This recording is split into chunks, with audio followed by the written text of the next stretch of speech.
بسم اللہ الرحمن الرحیم۔ السلام علیکم دوستو، ہمارے چینل کو سبسکرائب کریں اور ویڈیو کو لائک اور شیئر کریں تاکہ ہمارا بات ذہن میں رکھیے گا کہ اسلام کی قومیت کی اساس وطن نہیں ہے، جغرافیہ نہیں ہے، نظریہ ہے۔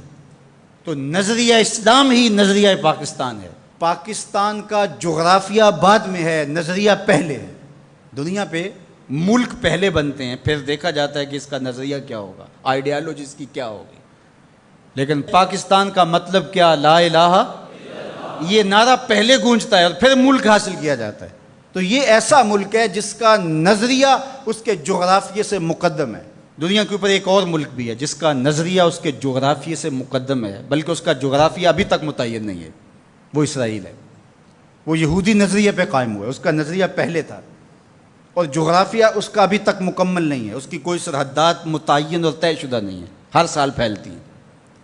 چونکہ ان کا نظریہ غالب ہے اور وہ نظریہ یہود کے اوپر اس ملک کو حاصل کرتے ہیں، اس ٹکڑے کو حاصل کرتے ہیں، پھر اس کے بعد اس کا جغرافیہ پھیلنا شروع ہوتا ہے۔ آج بہت شور ہے کہ عربوں نے تسلیم کر لیا اسرائیل کو، اور بعض دانشور ہمیں بھی یہ مشورہ دیتے ہیں کہ پاکستان کو بھی یوں کر لینا چاہیے۔ جب عربوں نے کر لیا، ان کی ہمسائیگی ہے، ان کا مسئلہ ہے، ہم کیوں نہ کریں؟ تو یہ بات ذہن میں رکھیے گا کہ یہ عرب ریاستیں جو بنی ہیں، یہ نظریے کی بنیاد پہ نہیں بنی، یہ لسانی بنیادوں پہ کھڑی ہوئی ہیں۔ جب سلطنت عثمانیہ کو توڑا گیا تو اس وقت یہ بت تراشا گیا اور عربوں کو کہا گیا کہ یہ اجمی ہیں ترک اور تمہارے اوپر حکومت کرتے ہیں اور تم عربی النسل ہو۔ وہ لارنس آف عربیہ 4000 جاسوس لے کر کے بظاہر آثار قدیمہ کی کھدائی کے لیے آیا تھا، لیکن اس کا مقصد تو کچھ اور تھا، اور کس طرح ان کے اندر عصبیت ابھاری، یہ مکر تھا تاکہ مسلمانوں کو ٹکڑیوں میں بانٹ دیا جائے۔ اقبال نے اس کو بت کہا ہے۔ یہ بت کہ تراشیدہ تہذیب نوی ہے، نئی تہذیب کا تراشا ہوا یہ بت ہے۔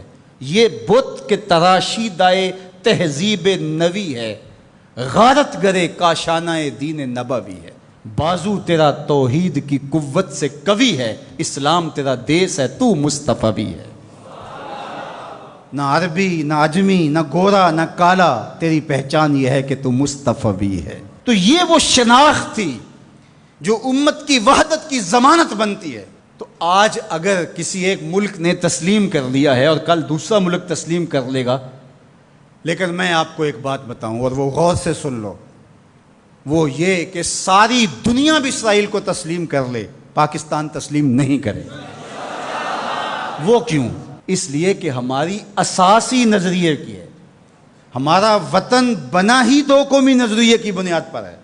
تو اسرائیل بھی اپنے یہودی نظریے پہ کھڑا ہے اور وہ عالم اسلام کو کھا جانے کی سازش کر رہا ہے۔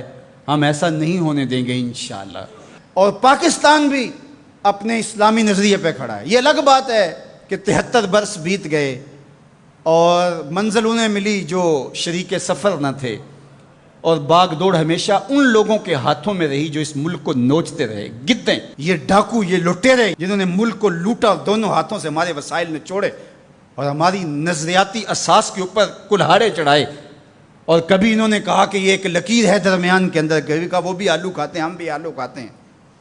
یہ کیا قائد اعظم کو نہیں پتا تھا؟ یہ علامہ اقبال کو نہیں پتا تھا؟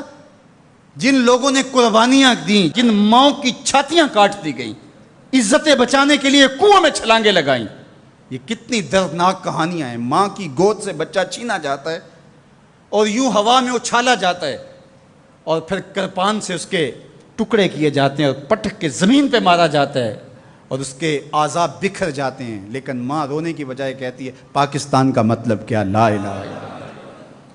کیا یوم حساب نہیں آنے والا؟ جنہوں نے اس ملک کو نوچا ہے، اس ملک کے نظریات پہ کلہاڑے چلائے ہیں، مختلف جگہوں پہ بیٹھ کر کے اس ملک کو کھوکھلا کرنے کی کوشش کی ہے، وقت آنے والا ہے۔ یہ ملک مٹنے کے لیے بنا ہی نہیں ہے، یہ قیامت تک قائم رہنے کے لیے معرض وجود میں آیا تھا۔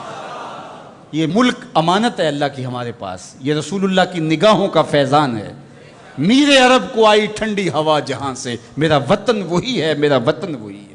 میں یہ بات ہر سال کہتا ہوں کہ اللہ رسول کے ساتھ تو ہماری محبتوں کا رشتہ لازوال ہے، لیکن اس ملک کے ساتھ ہم ٹوٹ کے محبت کرتے ہیں۔ اس لیے کہ اس ملک نے اسلام کی نشأت کے لیے بنیادی پلیٹ فارم بننا ہے۔ پاکستان سرخرو اور بامراد ہوگا، اللہ ایسے رجال یہاں سے پیدا کرے گا۔ بس آپ اپنے حصے کا کام کریں، جو آپ کی ذمہ داری ہے اس کو نبھائیں۔ جمعۃ المبارک میں حدیث پاک میں ہے کہ ایک ایسی گھڑی ہوتی ہے جس میں ہر دعا قبول ہوتی ہے۔ تو میں آپ کی آمین کے ساتھ آج کی ان مبارک گھڑیوں میں یہ دعا کرتا ہوں، اللہ میرے وطن کی خیر فرما، میرے ملک کو امن کے اجالے عطا کر دے، میرے ملک کو اپنی رحمات کا سایہ عطا کر دے، میرے ملک کو معیشت کا جمال عطا کر دے، ملک کی نظریاتی سرحدوں کی اور جغرافیائی سرحدوں کی مالک حفاظت فرما۔ اللہ جو اس ملک کو میلی نظر سے دیکھے اس کو خاصر و برباد کر دے۔ پاک فوج کی قدم قدم پہ حفاظت فرما، پاکستانی قوم کی خیر فرما۔